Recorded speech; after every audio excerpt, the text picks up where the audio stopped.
welcome along to AFTV Transfer Daily, the show that keeps you up to date with players that have been linked with a January transfer move to Arsenal. Oh, man. How bad was it last night? Semi-final of the Carabao Cup.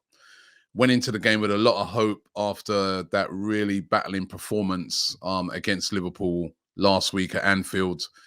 I was there to witness that. That was brilliant. But last night, what I witnessed wasn't great. Good start by Arsenal. Hit the post. We were looking good. But then Liverpool, once they scored that goal, we have to be real, they just controlled the game. And I looked around the pitch, and there were so many players to me that looked half-cooked. I mean, thank God we didn't play that game against Tottenham last week. I can see why now Mikel Arteta was desperate to get that cancelled.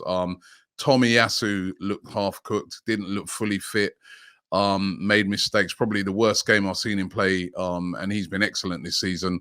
Smith Rowe, again, another player who just didn't look right. We even had to be so desperate because we had such a lack of players in the midfield area that we had to bring on Thomas Partey, who only just, remember, came back from AFCON where Ghana were knocked out. Literally just flew in, no training, straight into a game, and he stupidly got himself sent off. He apologized for that after the game, but, another red card for Arsenal. And I don't know. Out of 2 competitions now in 2 weeks, the squad we can see is just not strong enough. The strength in depth is not there. That's what showed over the past couple of weeks. And we need to get some personnel in if we are to push for the only thing left this season. We can salvage this season, not with a trophy, but by getting into the top 4. That for me, everyone's got their own personal opinion on it. And I was asking fans last night, and check out some of the fan cams.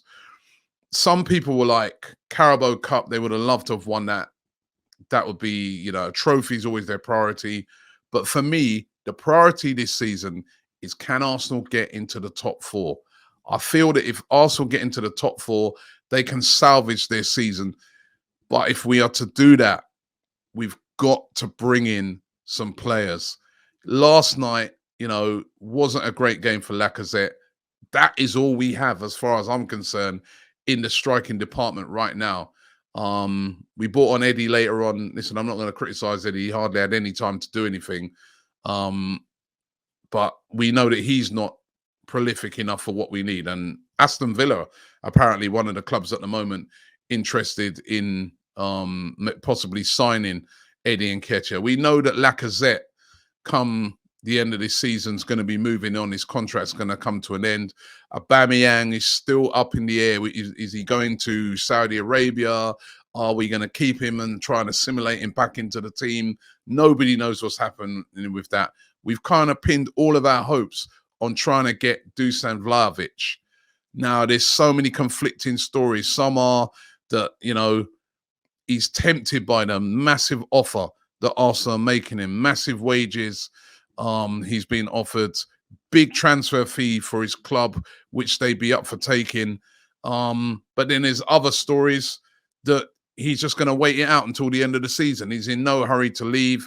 He'll wait until the end of the season and he'll take it from there. Certainly at the moment, when I look at it, we are desperate for a striker. You can see it. We do not score enough goals. We're relying on kids. And the kids have been brilliant in Martinelli and Saka and Smith Rowe. These kids have been brilliant. But you could see last night, that was the difference with Liverpool. They've got experienced players in there as well, all around the pitch. And we're having to rely on kids. And we need to bring in, even though, Vlahovic is another youngster, by the way, but we need some experience and we need a goal scorer, a natural goal scorer in that team. And we're in a bit of a countdown now to find out, can we get this deal done or not? There's 10 days left of the transfer window. Can Arsenal get Dusan Vlahovic, which I've been saying all window is a very, very difficult deal to get done. Can they get it done? If they get it done, it will be huge. It could be the deal that tips the balance and means that we get into the top four, or gives us a great chance of getting into the top four. If he comes in and bangs in 10 goals from now till the end of the season, that could be the difference. And certainly we need someone as a forward up there that's going to frighten opposition teams. Can we get it done in the next 10 days? That is the question. Can we bring in a midfield player in the next 10 days? Melo seems to be the guy that Arsenal, again, are pinning their hopes on. Loan deal from now till the end of the season. Again, in midfield last night, we were horribly, horribly short. You could see it. Liverpool dominated the midfield. They absolutely dominated the midfield, but they got experienced players in there like, Fabinho, Henderson. The midfield's short, Thomas Partey now out for the game at the weekend. But we know with Partey, even though he's been playing a lot better this season, he's can be a bit injury prone. Xhaka, we can't rely on. We know, we've seen that this season. Again, sent off again, missing. Sambi Lokonga, I think, is a good player, but I really do feel that he's not quite ready yet. And you need someone in there alongside him. So do we try and move to bring in Arthur? And is Arthur the answer? But I think what Arsenal are trying to do is get someone in short term and they'll address it fully in the summer. Now, the Arthur deal, as I said, the sticking point is the loan move. Arsenal just want to loan him from now till the end of the season. Juventus want obligations to buy, or they want an 18-month loan. It's a sticking point. Can Arsenal get it over the line? None of these deals are going to get done, in my opinion, before the weekend, which means we're going to be short in that midfield area. But there's then the 2-week gap in games. Arsenal need to get a midfielder in. We are looking so desperately short in that area. It's unbelievable. And you could see that last night. And what's going to happen in the goalkeeper department? Obviously, Ramsdale's had a fantastic season, but Leno last night, he would have been really disappointed that in a cup competition semi-final, which he played along in this tournament, that he didn't play. He didn't play last week. He didn't play this week. He wants to play football. He's a German international. He's a quality player. And he's been linked today with a move to Newcastle.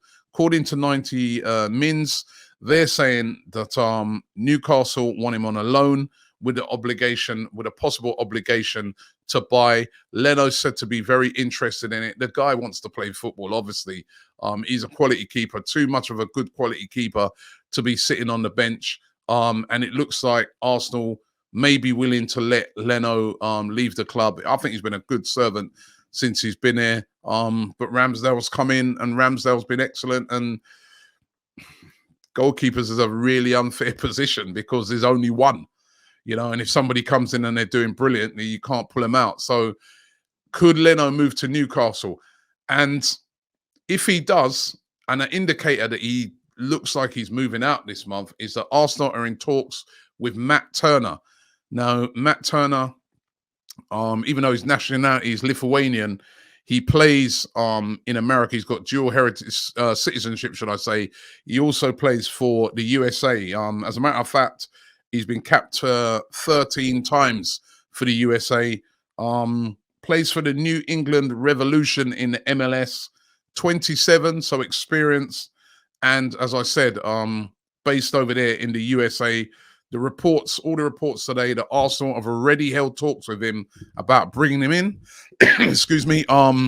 Reported fee of around about £2.7 million, according to Transfer Market. However, the talk is that about £5 million would get the deal done.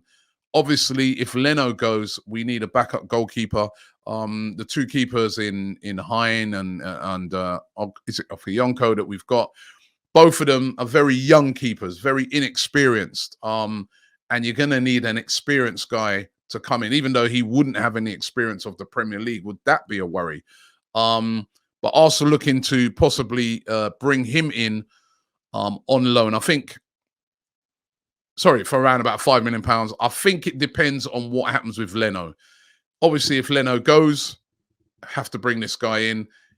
If Leno stays, then I don't think they'll do anything on that until the end of the season. But Leno, moving to Newcastle, the amount of money they're spending and everything, that might not be a terrible move for him.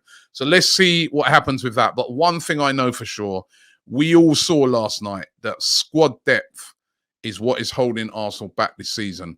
One thing now that we can concentrate on, top four, but we've got to try and get it. We've got to get into, minimum Europa League this season.